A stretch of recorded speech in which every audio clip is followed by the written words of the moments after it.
Hi everyone, and welcome to this week's video. The one for you this week is on the downside of taking medications that are used for heartburn, acid reflux, and gastroesophageal reflux disease, also known as GERD. My name is Dr. Daniel Ricciardi. I help clients with SIBO and other gut-related conditions so they can feel and look their best. In this video, I'm going to explain the actual reasons that heartburn, acid reflux, and GERD occur, types of acid-reducing medications commonly used, and the negative consequences of taking them for an extended period of time. So if you're struggling from heartburn, GERD, acid reflux, or know somebody who is, this video is for you, especially if you've been taking acid reflux medications for a long time. But first, let's play a game, 2 truths and a lie. After listening to and reading these 3 statements, can you pick out the lie? Statement number 1, heartburn is the result of too much stomach acid. Statement number 2, heartburn is the result of stomach acid in the wrong place. Or statement number 3, having strong stomach acid is necessary for proper digestion and absorption of nutrients. If you said statement number 1, heartburn is the result of too much stomach acid, you are correct. This is not true. This fact is also so underemphasized, it is mind-boggling. For any of the lawyers out there, yes, there are certain loophole instances where there are too much stomach acid, such as if you have stomach cancer, it can happen, or certain types of H. pylori infections. But having too much stomach acid does not describe most people. It's very uncommon. I'll show you why taking medications that directly and intentionally lower stomach acid can be a very bad thing. So what are acid-reducing medications? There's 3 basic classes of them. The first is known as proton pump inhibitors, also known as PPIs. Some of these include Prilosec, which is also omeprazole, Nexium, Prevacid, and then there's many others. There's histamine 2 receptor blockers, also known as H2 blockers. A couple common ones include Pepcid and Zantac. And finally, the other class are antacids. Some of these include Tums and Gaviscon. All 3 of these acid-reducing medication types are commonly prescribed and purchased over the counter. Proton pump inhibitors, or PPIs, are the most potent of the acid-reducing medications. They work by preventing an enzyme called HK-ATPase from releasing stomach acid. This happens in specialized cells in the lining of the stomach called parietal cells. Did you know that PPIs were actually invented and intended for very short term of use in patients that had ulcers? By reducing stomach acid for a few weeks, they found that the ulcers would have a chance to heal. By no means when they were being invented did anybody think that people were going to actually take these for months or years. H2 receptor blockers interfere with the H2 receptors on the lining of the stomach, also in those parietal cells. This results in the prevention of stomach acid secretion, but by a slightly different mechanism of action. And then the way antacids work is they literally bind to the stomach acid that's already been secreted. They're typically made of either calcium, magnesium, or aluminum. As a quick summary of those, PPIs and H2 receptor blockers prevent the release of stomach acid, and antacids bind stomach acid that has already been released. Okay, so now you know what acid-reducing medications are, how they work, and maybe you've taken one or more of them. Perhaps they've even been working for relieving your acid reflux. If this is true and they seem to be working, why does anything else matter? Let me explain. There are many downsides from having lower stomach acid from acid-reducing medications. I'm going to go over a few of them now with you.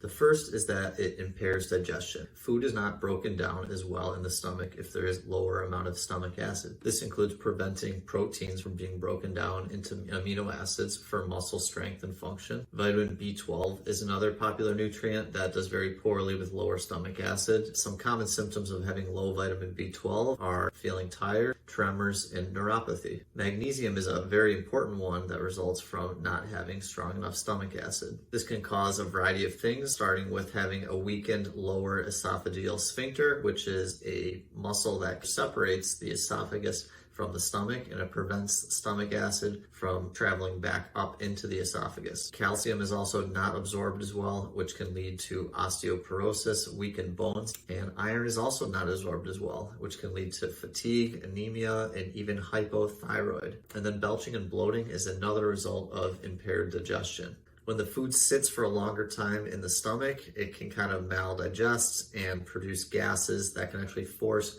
open the lower esophageal sphincter. This can actually worsen the heartburn condition because that sphincter, which is supposed to be closed, is now open, and the contents of the stomach are able to move upwards where they're not supposed to be.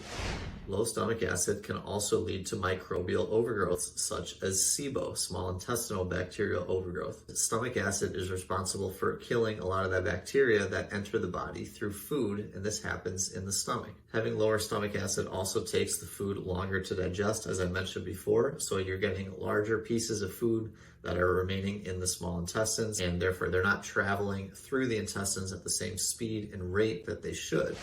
And then the third downside is over time, you may be more likely to develop conditions such as Barretts Esophagus, which is inflammatory damage to the lower part of the esophagus, which results from repeated exposure to stomach acid, or even cancer of the esophagus. And just to be clear on the recommendations I'm making in this video, if you have been diagnosed with Barretts Esophagus or have esophageal cancer, the information to follow in this segment is not going to be for you. You should follow all the specific instructions that your doctor's taking care of you for this condition instruct you to do. Now, this third downside happens sort of indirectly, so let me explain a little bit more of how this actually takes place. As I mentioned previously, the LES, lower esophageal sphincter, is a muscle that separates the stomach from the esophagus. Taking acid-reducing medications to treat heartburn, this does nothing to actually resolve the root cause of the heartburn, which is the lower esophageal sphincter being open. It does not fix it. If this sphincter is not closing properly, that means the cells of the esophagus are still being constantly exposed to stomach acid. Stomach acid has a pH of around 2, which if you're familiar with the pH scale, you know that the lower the number, the more acidic the substance actually is. As a comparison, the lining of the esophagus has a pH of around 7. If you look at the pH scale, stomach acid of 2 is 100,000 times more acidic than a pH of 7, which is the lining of the esophagus. From this, you can obviously tell why heartburn is so painful. Even if the stomach acid is a little bit less acidic, do you really think it's good for it to be in the esophagus? After constant repeated exposure to stomach acid in the esophagus, the esophageal cells say, okay, that's enough. They try to do something to adapt and protect themselves from the repeated exposure. To put it simply, they try to turn themselves into stomach cells. They become a lot more red, inflamed, to try to withstand the force of all the stomach acid. Doing this can actually make symptoms a little bit more tolerable, maybe in the short term. This repeated exposure of stomach acid in the esophagus and having the cells actually change is what's known as Barretts Esophagus, and this happens over years. And there's a higher incidence of esophageal cancer in patients with Barrett's esophagus because the cells of the esophagus are not replicating themselves properly. And when this happens, cancer may be more likely to develop. The final couple points that I'll say is that having lower stomach acid can also be linked to asthma, having a weakened immune system, autoimmune disease, food sensitivities, and many others. In conclusion, having low stomach acid for a long period of time can eventually really catch up to you. It may take years to actually notice any effects, therefore making any correlation between taking acid-reducing medications and noticing chronic illness very difficult to identify. Therefore, for most people, but not all, trying to slowly wean off acid-reducing medications is probably going to be a good idea. Acid reflux is a very vast topic, making it very difficult to do a deep review of all facets of the topic all in this one video. However, I will discuss natural ways to resolve it and other related information in future videos. I'll give you one tip though to end this video, and it relates to magnesium. It's frequent if you're taking acid-reducing medications that your magnesium levels are actually low. Taking an Epsom salt bath is a fantastic way to get magnesium into your system without relying on the digestive tract whatsoever. Thank you very much for watching my video. If you have experience with acid-reducing medications, let me know how it went in the comments below. Or if there's any topics you'd like to see me cover in a video, please feel free to leave them as well. If you enjoyed the video, please like and subscribe. It really helps me out a lot and helps more people find my videos. If you're new to my channel, I post a new video every Monday, 6 p.m. Central Time. Please stay tuned next week for the next one. Take care.